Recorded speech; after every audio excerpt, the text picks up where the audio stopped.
Halo, Assalamualaikum warahmatullahi wabarakatuh.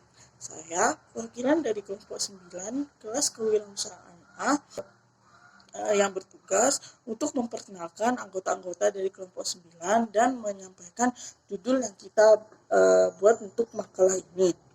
Nah, di sini terdapat 5 anggota. Yang pertama adalah Duna tentang Fibonacci dengan NIM 205115007111006. Dan yang kedua adalah Vanessa Dia Ardinanisari dengan NIM 205115007111002. Dan yang ketiga adalah Raihan Akbar Rahmanda dengan NIM 205115007111008. Dan yang keempat Laili Esnah Hulwa Nabila dengan NIM 205115007111014. Dan yang terakhir adalah Krisnandianto Prasetyo dengan NIM 205115007111020.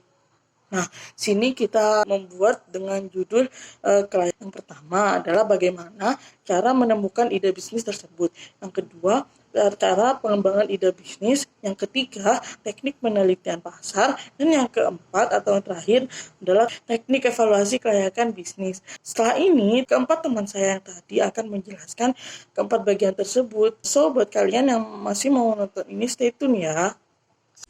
Ide bisnis baru sebenarnya ada di sekitar kita. Menemukan ide bisnis baru membutuhkan proses brainstorming, kesesuaian keterampilan, dan minat Anda dengan ide tersebut. Berikut adalah beberapa cara untuk menemukan ide bisnis. Yang pertama yaitu mengamati masalah yang terjadi di sekitar, yaitu dengan mengenali apa yang dibutuhkan masyarakat agar masalah tersebut dapat teratasi. Yang kedua, sesuaikan dengan minat Anda. Anda bisa mencoba mengembangkan hobi yang Anda miliki menjadi sebuah bisnis. Yang ketiga, lakukan riset, bisnis, dan produk. Ide bisnis ini dapat diperoleh melalui riset dan presentasi untuk memastikan jenis bisnis dan produk yang banyak diterima di pasar. Yang keempat, yaitu serap ide dari masalah setiap orang. Setiap orang pasti memiliki masalah dan setiap masalah membutuhkan solusi. Masalah-masalah yang pada awalnya bersifat personal dapat banyak menginspirasi dan dikembangkan untuk menjadi ide bisnis yang cemerlang. Yang kelima, belajar dari kesuksesan orang lain. Usaha yang sukses dan mampu bertahan dalam jangka waktu lama pasti memiliki keunggulan yang patut dipelajari. Dari sana kita bisa menyaring dan mengaplikasikannya sebagai gagasan untuk ide bisnis. Yang keenam, belajar dari kekurangan pesaing. Yaitu contohnya dengan melihat dan mencatat ulasan dan komentar pada website bisnis atau sosial media yang memiliki produk atau layanan serupa dengan bisnis yang ingin kita tekuni. Cara ini dapat menjadi ide bagus untuk melahirkan sebuah bisnis yang baru. Yang ketujuh, ikuti perkembangan tren. Tren adalah suatu yang banyak diminati oleh sekelompok orang pada satu waktu. Karena itu, sebuah ide bisnis yang mengikuti tren akan berpeluang untuk digemari dan banyak menjaring konsumen pada waktu yang cepat. Pengembangan ide bisnis. Pada era saat ini, pastinya pengembangan ide bisnis memerlukan pendekatan baru. Banyak teknologi yang sangat mendukung dan dapat digunakan untuk semaksimal mungkin untuk pengembangan ide bisnis. Ada beberapa hal yang bisa Anda lakukan untuk mengembangkan ide bisnis baru Anda. Pertama, pertimbangkan dan analisa target pasar Anda. Hal pertama yang harus dilakukan adalah mengenal target pasar Anda. Anda bisa mempertimbangkan dan menganalisa industri dan calon pembeli produk atau jasa Anda. Lalu yang kedua, catat dan kembangkan ide Anda. Setelah mengetahui tren terbaru industri dan kebutuhan calon pembeli, maka Anda bisa menulis semua informasi dan pertimbangkan tersebut. Ketiga, survei target pasar.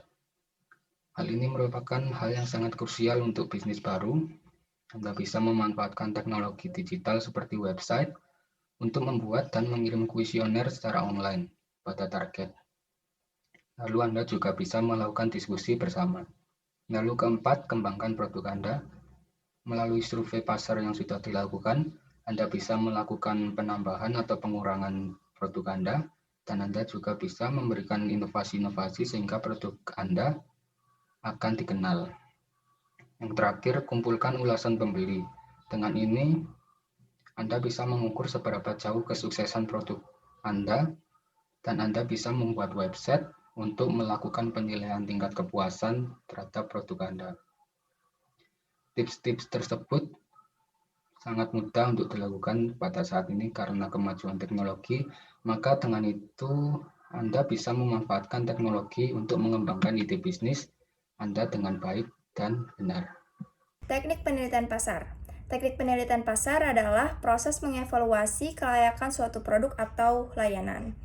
Penelitian pasar dilakukan untuk menemukan target pasar, untuk mendapatkan informasi mengenai kualitas rancangan produk, untuk menyusun rancangan yang menarik, dan untuk meningkatkan pengalaman pengguna. Tanpa adanya penelitian pasar ini, sangat sulit untuk memahami kelayakan suatu produk atau layanan yang akan dipasarkan.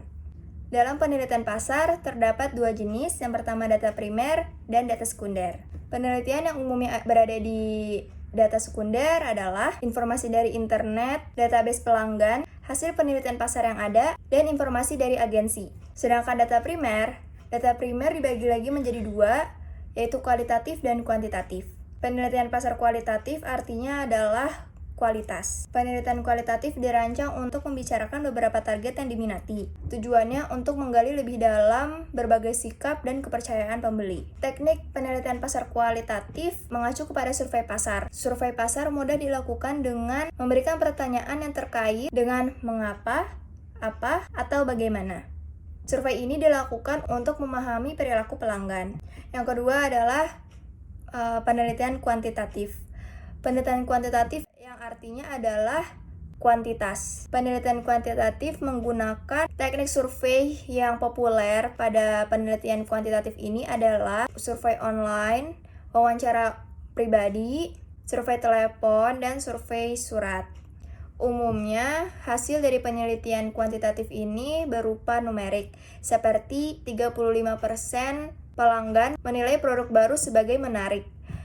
Yang kedua, 70% calon pembeli menggunakan internet untuk membeli akomodasi hotel mereka. Dan yang terakhir, 3 dari 5 pelanggan akan membeli produk makanan setelah ditawari secara gratis dari toko sampel. Baik, yang terakhir adalah teknik evaluasi kelayakan bisnis. Studi kelayakan bisnis yaitu adalah merupakan suatu alat yang mampu menjadi bahan pertimbangan dan pengambilan suatu keputusan untuk menerima atau menolak suatu ulusan investasi dalam membangun dan mendirikan rencana proyek atau usaha. Manfaat dari studi kelayakan bisnis yaitu adalah kreditor, manajemen, tujuan pembangunan ekonomi, pemerintahan dan masyarakat, serta ekonomi kreatif. Tujuan studi kelayakan bisnis yaitu menghindari risiko kerugian, memudahkan perencanaan dan pemasaran, memudahkan pelaksanaan kinerja, dan yang terakhir, memudahkan pengendalian hasil. Untuk tahapan-tahapan studi evaluasi kelayakan bisnis, ada 5, yaitu penemuan ide atau gagasan, tahap penelitian, evaluasi kinerja, tahap pengembalian keputusan, dan yang terakhir, tahap rencana dan pelaksanaan. Rencana yang dibuat meliputi kebutuhan tenaga kerja, kesediaan dana, sumber daya, serta manajemen. Dan yang terakhir, macam-macam evaluasi pada studi kelayakan bisnis, yaitu tahap evaluasi usaha proyek. Kedua, tahap evaluasi proyek yang dibangun.